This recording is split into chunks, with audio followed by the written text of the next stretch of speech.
कैसे हैं आप लोग। आज मैं डिस्कशन करने वाला हूँ एक न्यू आईपीओ के बारे में जिसका नाम है पाइन लैब्स। देखिए, पाइन लैब्स के बारे में चर्चा करने से पहले एक रिक्वेस्ट जरूर करूंगा। इस वीडियो के सारे इन्फॉर्मेशन मैं आपको एजुकेशन पर्पस में दे रहा हूँ। आप सारे अपडेट्स को एक बार वेरीफाई करिएगा, उसके बाद यहाँ पे आपका डिसीजन होगा। तो सबसे पहले देखिए, पाइन लैब्स जो बेसिकली एक पेमेंट्स सिस्टम गेटवे है और एक पीओएस मोड में काम करता है।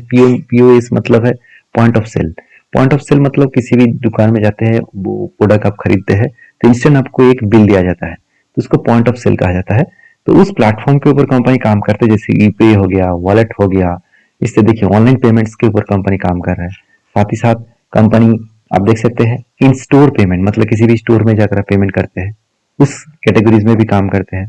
साथ ही साथ प्रीपेड, कोई भी पहले से आप पेमेंट करना है, कोई भी पोस्ट पेड पेमेंट करना है। फिनटेक इंफ्रास्ट्रक्चर के ऊपर कंपनी काम कर रहा है। क्रेडिट प्रोसेसिंग के ऊपर काम कर रहा है। तो इस तरीके से कुछ प्लेटफॉर्म के ऊपर काम कर रहा है। मोटा मोटी बात करूं तो कंपनी फोन पे, पेटीएम जैसे भी कंपनियां बोल सकते हैं, और भी ऑनलाइन पॉज मोड में काम करते हैं। जैसे एटीएम को डालकर आप पेमेंट्स करते हैं, तो उसी तरीके से मशीन के ऊपर कंपनी काम कर रहा है। तो इस कंपनी के ऊपर सीधा सीधा बात करूं तो 1998 में कंपनी स्टार्ट हुआ। कंपनी एक इंडियन मर्चेंट कॉमर्स प्लेटफॉर्म है जो कंपनी प्रोवाइड कर रहा है पॉइंट ऑफ सेल्स मतलब पॉज मोड सॉल्यूशन, साथ ही साथ पेमेंट प्रोसेस एंड मर्चेंट जो मतलब फंक्शंस है। तो बेसिकली इस कंपनी एक स्मॉल रिटेल और लार्ज एंटरप्राइजेस कैटेगरीज के लिए बनाया गया है और एक डिजिटल प्लेटफॉर्म टेक्नोलॉजीज कंपनी है। तो जहाँ पे स्मार्ट पॉज मोड में काम किया जाता है, बाई नाउ पे लेटर इस तरीके से सिस्टम भी कंपनी रखे है। Merchant finance, loyalty and gift, साथ ही साथ e commerce and online payments, तो इस तरीके से कैटेगरीज में कंपनी काम कर रहा है। तो टोटल देखा जाए तो कंपनी जीसीसी बैंक के साथ कोलैबोरेट करके काम कर रहा है। एचडीएफसी बैंक हो गया, आईसीआईसी बैंक हो गया, एक्सिस बैंक हो गया, इस तरीके से बैंक के साथ दिल जुड़कर काम कर रहा है। तो ओवरऑल कंपनी का बिजनेस की एक ओवरव्यू आपको देखने को मिला। कंपनी का टोटल जो बिजनेस है वो एक फ्रेश मतलब व्यू आपको मिला। अभी चलो कंपनी के फाइनेंशियल डिटेल्स देख लेते हैं। देखिए, इस कंपनी के भी फाइनेंशियल डिटेल्स मुझे लेंस कट के जैसे देखने को मिला। मैं ऐसी बात की बता रहा हूँ, आप खुद ही देख लीजिए। इस कंपनी का जो सेल्स ग्रोथ है 28% है और प्रॉफिट आफ्टर टैक्सेस 57% से ग्रोथ हुआ। अच्छी बात है, आपको देखकर लग रहा होगा कि 28% का सेल्स ग्रोथ है, 57% का प्रॉफिट ग्रोथ है तो बड़ी बात है। ऐसे बिल्कुल नहीं। बड़ी बात यहाँ पे इसीलिए नहीं है कि ध्यान से देखेंगे कि कंपनी बेसिकली देखा जाए तो जो आपको प्रॉफिट यहाँ पे दिखाया वो एक्चुअली प्रॉफिट हुआ नहीं है। कंपनी अभी भी लॉस मेकिंग है, क्योंकि 2023 में कंपनी का टोटल सेल्स था 1690 करोड़ और 2024 में था 1825 करोड़ और 2025 में था 2327 करोड़। तो बेसिकली कंपनी का जो सेल्स ग्रोथ है वो धीरे धीरे करके बढ़ता हुआ देखने को मिला है। चलो ठीक है, मगर प्रॉफिट ग्रोथ में देखेंगे तो 265 करोड़ का लॉस था 2023 में, 2024 में 314 करोड़ का लॉस था, 2025 में 145 करोड़ का लॉस है। तो ओवरऑल बात करूं कंपनी के जो लॉसेस का फिगर आउट है वो बहुत बहुत ज्यादा मतलब धीरे धीरे करके कम हुआ, फिर भी इजीली कम नहीं हुआ। अचानक देखिए, आप खुद ही देख लीजिए, सीधा सीधा आपको बात करूं तो 340 करोड़ का लॉस से सीधा सीधा 145 करोड़ का लॉस हो गया, आधा लॉस हो गया। कैसे? कंपनी ने ऐसा क्या कर दिया? ऐसे कुछ नहीं किया। इस तरीके से फंडिंग को अदर्स इनकम से दिखाकर कंपनी के लॉस को कम किया जाता है आईपीओ के लिए। फिर भी कंपनी का नेटवर्क नेगेटिव में है। कंपनी की जो एसेट है वो भी ग्रोथ तो हुआ, उस लेवल में ग्रोथ देखने को नहीं मिला। टोटल बोरिंग्स के बारे में बात करूं तो 300 से लेकर 550 बने और 850 बने। तो ओवरऑल कंपनी के जो टोटल बोरिंग्स है वो धीरे धीरे करके बढ़ता हुआ देखने को मिले। तो अच्छा खासा एक ग्रोथ देखने को मिले है। अभी कंपनी के ऊपर मतलब बोरिंग्स बढ़ चुके हैं। देखिए, कंपनी का बोरिंग्स तो बढ़ेंगे ही, क्योंकि एक बात को याद रखना, कर्जा बनने के पीछे रीजन ये है कि कंपनी एक फाइनेंस कंपनी है, एनबीएफसी कैटेगरीज कंपनी है, तो उस खुद लोन लेकर दूसरों को लोन देते हैं, तो उस हिसाब से कंपनी का कर्जा तो बढ़ेगा। मगर ईबिटा मार्जिन 15% के ऊपर है तो ठीक है, मगर अर्निंग पर शेयर नेगेटिव में है। ऑब्वियसली नेगेटिव में होगा क्योंकि उसका प्रॉफिट मार्जिन ही नेगेटिव में है।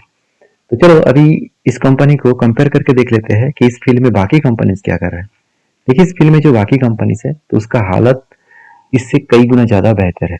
मैं ऐसी बात क्यों बता रहा हूँ, देखिए 197 कम्युनिकेशन जिसका नाम पेटीएम से जानते हैं, तो उससे तो बढ़िया परफॉर्मेंस अभी कर रहा है, तो इस हिसाब से पॉजिटिव दिखा।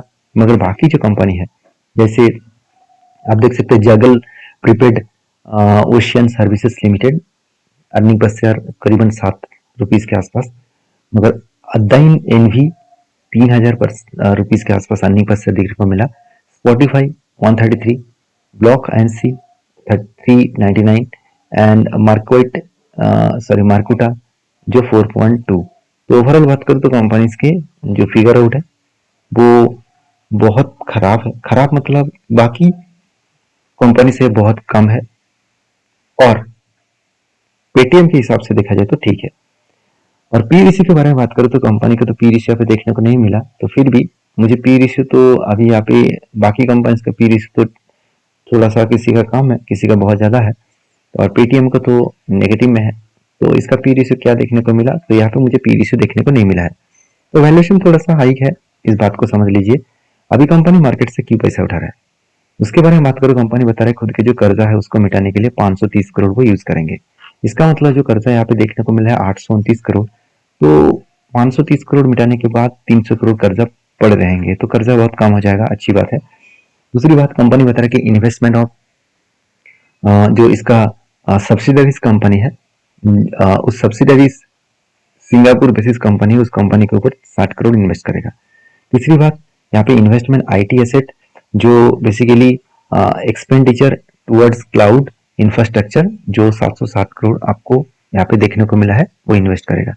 तो ओवरऑल बात करूँ, कंपनी टोटल जो फिगर और पैसा मार्केट से उठाने वाले हैं वो कितना है, करीबन करीबन 3000, ऑलमोस्ट 4000 करोड़ के आसपास आप बोल सकते हैं, जिनमें से 2000 करोड़ इन्वेस्ट करेगा बिजनेस में और 1800 करोड़ ऑफर फॉर सेल है, प्रोमोटर के जेब में जाएगा।